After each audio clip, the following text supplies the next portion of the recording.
News, सच जरूरी है। नमस्कार, आप देख रहे हैं MNS न्यूज लाइव। आप सभी का स्वागत है। मैं हूं आपके साथ मर्शिद। आइए जानते देश और दुनिया की तमाम बड़ी खबरें। राहुल ने कुली की यूनिफॉर्म पहनी, सिर पर सामान उठाया, आनंद विहार ISBT पहुंचकर कुलियों से मिले, उनकी परेशानियां पूछी। दरअसल कांग्रेस सांसद राहुल गांधी गुरुवार सुबह दिल्ली के आनंद विहार ISBT पहुंचे और कुलियों से मिले। यहां उन्होंने कुली की लाल यूनिफॉर्म पहनी और बैज भी लगाया था। इसके बाद उन्होंने सिर पर सामान उठाया। इस दौरान उनके साथ मौजूद कुली राहुल गांधी जिंदाबाद के नारे लगाते नजर आए। राहुल ने इसके बाद कुलियों से बातचीत की और उनकी परेशानियों के बारे में पूछा। इसे लेकर कांग्रेस ने ट्वीट किया, जननायक राहुल गांधी जी आज दिल्ली के आनंद विहार रेलवे स्टेशन पर कुली साथियों से मिले। पिछले दिनों एक वीडियो वायरल हुआ था जिसमें रेलवे स्टेशन के कुली साथियों ने उनसे मिलने की इच्छा जाहिर की थी। आज राहुल जी उनके बीच पहुंचे और इत्मीनान से उनकी बातें सुनी। भारत जोड़ो यात्रा अभी भी जारी है।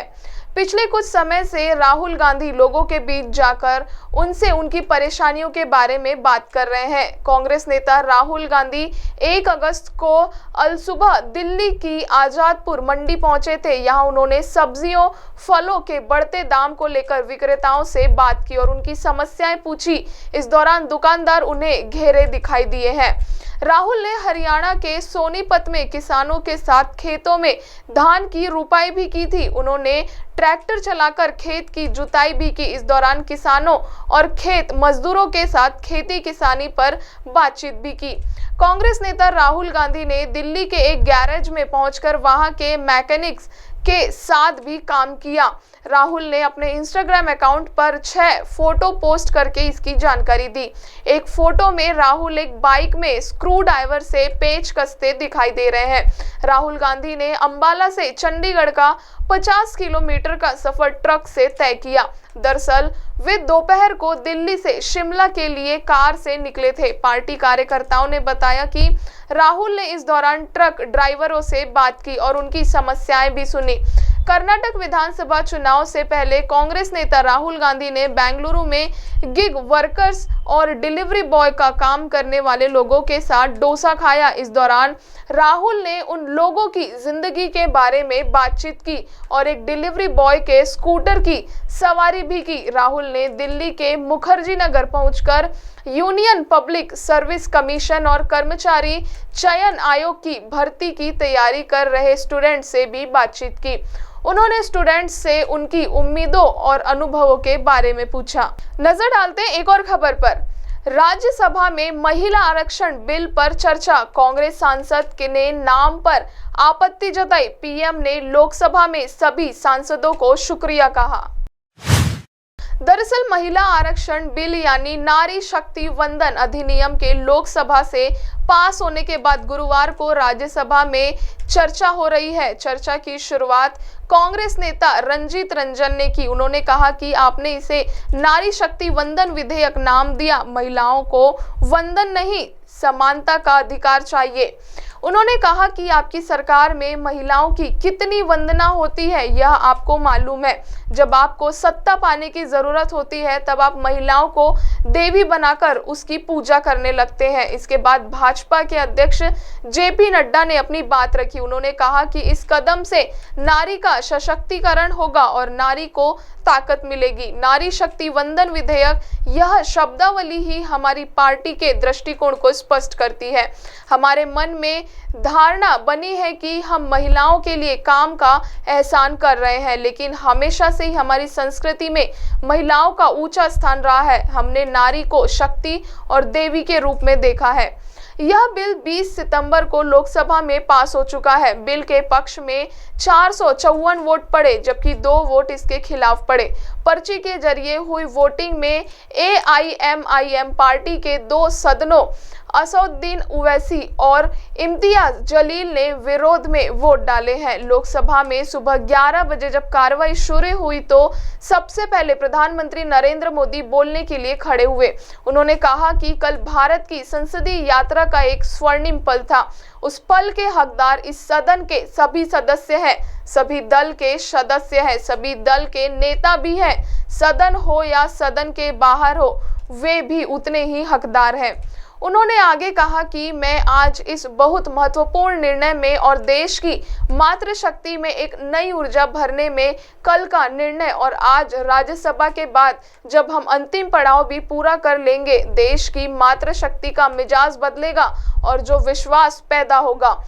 मैं अनुभव करता हूं कि यह पवित्र कार्य को करने के लिए आप सब ने जो योगदान दिया है, समर्थन दिया है, समर्थक चर्चा की है। सदन के नेता के रूप में मैं आज आप सबका सच्चे दिल से आदर पूर्वक अभिनंदन करता हूं।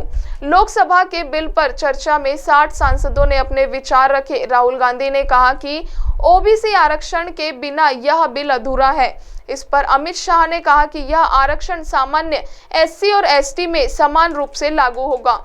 चुनाव के बाद तुरंत ही जनगणना और डिलिमिटेशन होगा और महिलाओं की भागीदारी जल्द ही सदन में बढ़ेगी। विरोध करने से रिजर्वेशन जल्द ही नहीं आएगा। नजर डालते हैं एक और खबर पर। जम्मू में पहली बार भारतीय वायुसेना का एयर शो कल। Surya Kiran team hoc MK-132 के साथ बनाएगी फॉर्मेशन। आकाशगंगा स्काई डाइविंग टीम स्टंट करेगी।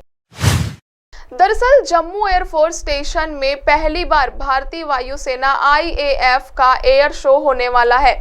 यह शो 22 सितंबर को सुबह 9 बजे से 11 बजे तक चलेगा। इस दौरान लोगों के लिए एयर अवेयरनेस इवेंट भी होगा। जम्मू कश्मीर के भारत में विलय के 76 साल पूरे होने और जम्मू वायुसेना स्टेशन की डायमंड जुबली पर इस शो का आयोजन हो रहा है। इस एयर शो में Surya Kiran aerobatic team hoc MK-132 विमान से देश की ताकत दिखाएगी। इसके अलावा Mi-17 हेलीकॉप्टरों के डिस्प्ले के साथ air warrior drill team, Akashganga dare devil sky diving team आसमान में अपने करतब दिखाएगी। शो में भारतीय वायुसेना के एयर वॉरियर सिम्फनी ऑर्केस्ट्रा का भी प्रदर्शन किया गया है। सुखोई फाइटर जेट इसमें हिस्सा नहीं ले रहे हैं। इस शो को आम लोगों के बीच देख सकेंगे। 20 सितंबर को भारतीय वायुसेना के जवानों ने इस शो को लेकर रिहर्सल भी की। सूर्य किरण एरोबेटिक टीम के विंग कमांडर सिद्धेश कार्तिक ने बताया कि यह 25 मिनट का शो है। इसे 2 भागों में परफॉर्म किया जाएगा। पहले भाग में 9 विमानों के साथ अलग अलग परफॉर्म बनाएंगे। पहले भाग में 9 विमानों के साथ अलग अलग फॉर्मेशन बनाए जाएंगे और अलग अलग फेयर फॉर होगा।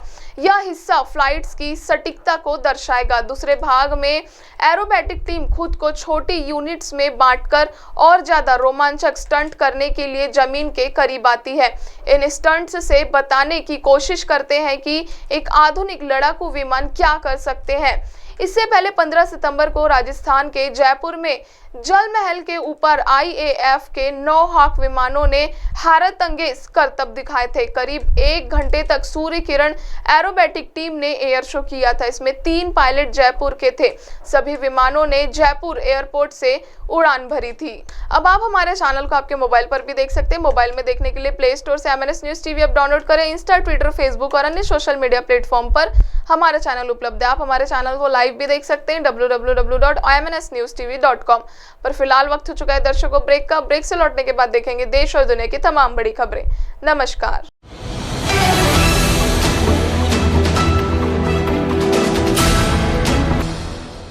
ये है MNS न्यूज नेटवर्क और आप देख रहे हैं MNS न्यूज।